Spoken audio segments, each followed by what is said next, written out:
Hola amigos, y hoy estamos aquí con este tercer fantástico del bloque de los 4 fantásticos en insuficiencia cardíaca. Y el protagonista de la escena del día de hoy es el antagonista del receptor mineralocorticoide o ARM.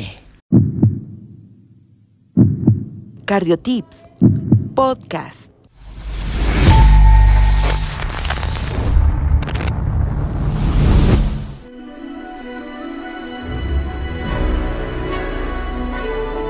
La aldosterona juega un rol muy importante en la regulación de la homeostasis hidroelectrolítica y de la presión arterial a través de la regulación tanto del volumen extravascular como del gasto cardíaco y el tono vascular.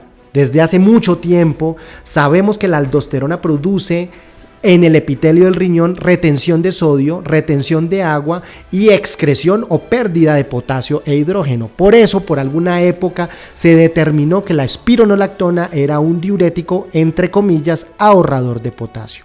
Sin embargo, en los últimos años hay evidencia que demuestra que también la aldosterona tiene efectos extrarrenales independientes de la angiotensina 2 y que se median por la recepción y la activación de los receptores mineralocorticoides presentes tanto en el corazón, en el cerebro y en los vasos sanguíneos.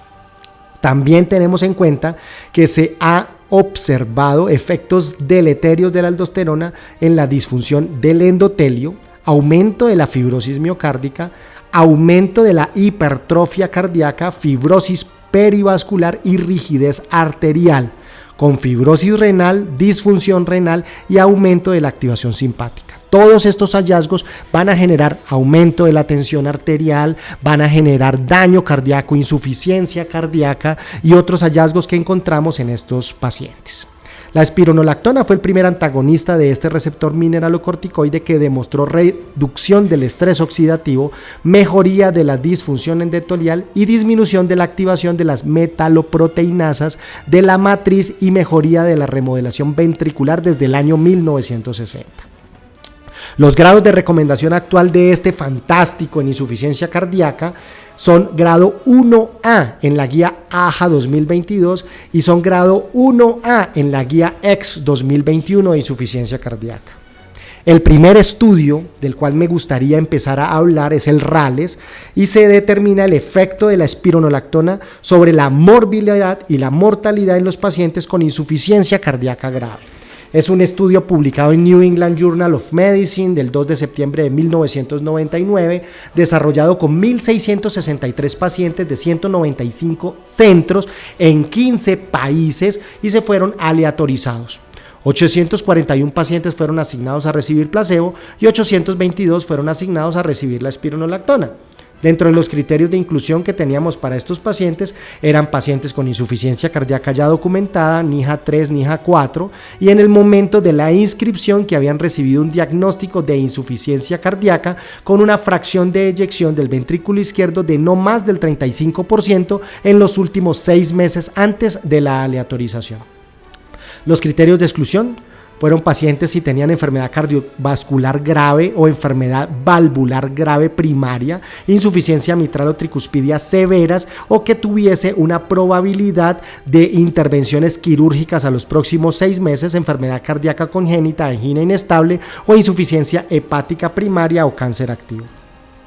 Hubo 386 muertes en el grupo placebo y 284 muertes en el grupo de espironolactona, lo que representa una reducción en el riesgo de muerte cardiovascular del 30%.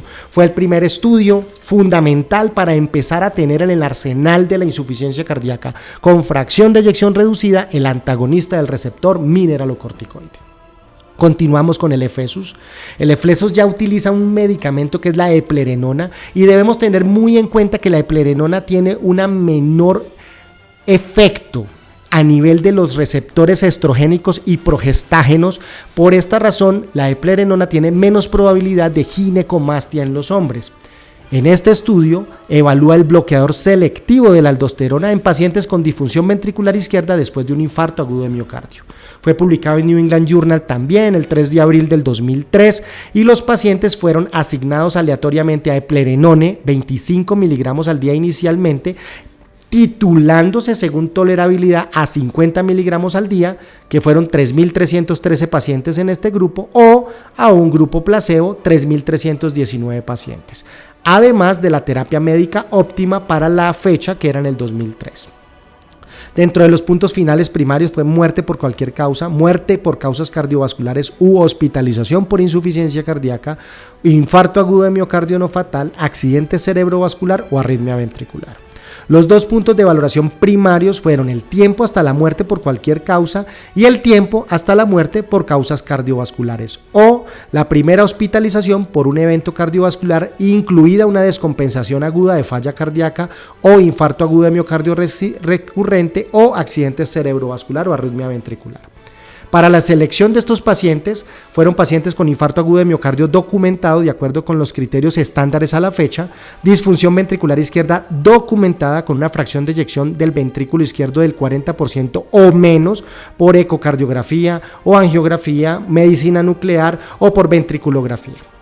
Estos pacientes se continuaron durante un seguimiento y se documentaron dentro de las conclusiones fundamentales una reducción de la mortalidad cardiovascular del 21% debida principalmente a la disminución de la muerte súbita cardíaca, reducciones en tasa de muerte por insuficiencia cardíaca progresiva, disminución de infarto agudo de miocardio recurrente y reducción en la tasa de hospitalizaciones por eventos cardiovasculares. Tenemos una reducción de hospitalización y reingreso por falla cardíaca del 23% en los pacientes del grupo de Eplerenone versus en el grupo placebo. Continuamos con el estudio Emphasis Heart Failure, HF, donde evalúa también la eplerenone en pacientes con insuficiencia cardíaca sistólica y síntomas leves, pero sin infarto agudo de miocardio. Fue publicado también en New England Journal of Medicine el 6 de enero ya del 2011, recordemos que el previo era en el 2003, y en este estudio fueron llevados a cabo con un total de 2.737 pacientes con insuficiencia cardíaca clase 2 de NIHA, AS4 de NIHA, donde se evaluó en un momento dado recibir eplerenone 50 miligramos diarios como dosis máxima o placebo, muy similar dentro de la metodología de titulación al estudio previo con eplerenone. Dentro de los resultados primarios fue un compuesto de muerte cardiovascular o una primera hospitalización por insuficiencia cardíaca, y los resultados secundarios fueron adjudicados a hospitalización por falla cardíaca o muerte por cualquier causa o muerte cardiovascular. Criterios de inclusión: pacientes con una edad de al menos 55 años, síntomas clase funcional 2 a 4 de NIHA, una fracción de eyección de no más del 30%. Ahora, también incluyeron hasta un 35% si el QRS era de más de 130 milisegundos en el electrocardiograma. Debían tener un tratamiento previo con inhibidor de enzima convertidora de angiotensina UNIECA o un bloqueador de los receptores de angiotensina UNARA2 o ambos y un beta bloqueador, al menos si no estaba contraindicado. Dentro de los resultados, la muerte por causas cardiovasculares o la hospitalización por insuficiencia cardíaca ocurrió en 249 pacientes, un 18.3% en el grupo de eplerenone y 356%, o sea un 25.9% en el grupo placebo. Se produjo muerte por cualquier causa u hospitalización por insuficiencia cardíaca en 270 pacientes en el grupo de eplerenone versus 376 pacientes en el grupo placebo, y murieron un total de 171 pacientes, 12.5% en el grupo de eplerenone y 213 pacientes en el grupo placebo. Dentro de las conclusiones, el número total de hospitalizaciones, incluidas segunda hospitalización y posteriores hospitalizaciones, fue un número menor en el grupo de eplerenone, 750 frente a 961 en el grupo placebo, para una reducción en hospitalizaciones por falla cardíaca de un 24% versus el grupo placebo. Además, el número estimado de pacientes que necesitan ser tratados para evitar que ocurra un resultado primario por año fue de 19, o sea el NNT, y el número estimado necesario para posponer una muerte cardiovascular por un año de seguimiento fue de 51. Son desenlaces muy hermosos, fundamentales para eplerenone. Y ahora vamos a hablar de un nuevo fármaco de este grupo. Recordemos, vamos hasta este momento espironolactona y vamos hasta este momento con eplerenone. Y aparece en escena Finerenone, con New England Journal of Medicine el 3 de diciembre del 2020, donde evalúa los resultados en enfermedad renal crónica y en diabetes mellitus tipo 2, que es el Fidelio DKD. Es un estudio con 5.734 pacientes con una enfermedad renal crónica y diabetes tipo 2 en una proporción 1:1 para recibir Finerenone o placebo.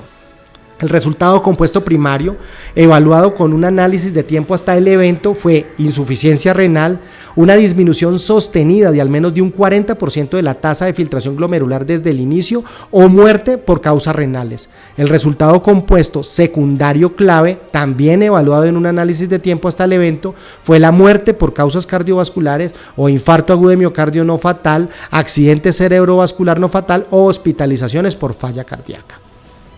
La incidencia de los resultados compuesto primario de insuficiencia renal o la disminución sostenida de más de un 40% de la tasa de filtración glomerular sucedió en 504 pacientes, o sea, 17.8% versus 600 pacientes, 21.1% en el grupo placebo.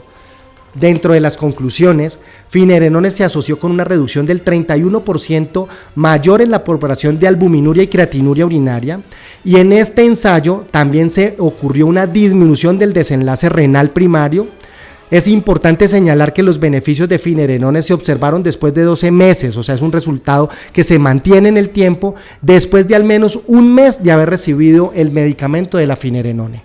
Estos son los desenlaces para que tengamos en cuenta que tanto espironolactona, aunque el estudio es viejito, yo también lo sé, pero tiene toda la validez en este momento para fracción de eyección de menos del 35%. Si podemos tener a la mano eplerenone o finerenone, nos podemos dar un avance muy bonito. ¿Para qué? Para que ese paciente con hospitalizaciones por falla cardíaca disminuyan, para que ese paciente por muerte cardiovascular, por fibrosis, por arritmias también disminuya, y sobre todo estamos impactando en la calidad de vida de los pacientes con insuficiencia cardíaca. Por eso los estudios que hemos hablado hoy, RALES, Énfasis, Efesus, Fidelio DKD, incluso el Fígaro, que no lo comentamos, también es un estudio fundamental que nos avala, nos apoya y nos va a seguir sosteniendo que uno de esos 4 fantásticos es el inhibidor de los receptores mineralocorticoides.